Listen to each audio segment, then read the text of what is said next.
Hello everyone. Are you wondering what flex culture means? Let's explore.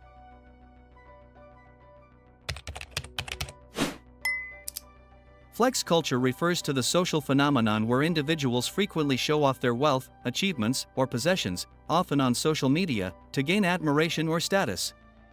This behavior, known as flexing, involves displaying luxury items, expensive experiences, or personal accomplishments to impress others and assert social dominance. Flex culture thrives in environments where visibility and public recognition are highly valued, encouraging people to present the best, often curated, aspects of their lives. While flexing can be seen as a way to celebrate success, it's also criticized for promoting materialism, competition, and inauthenticity.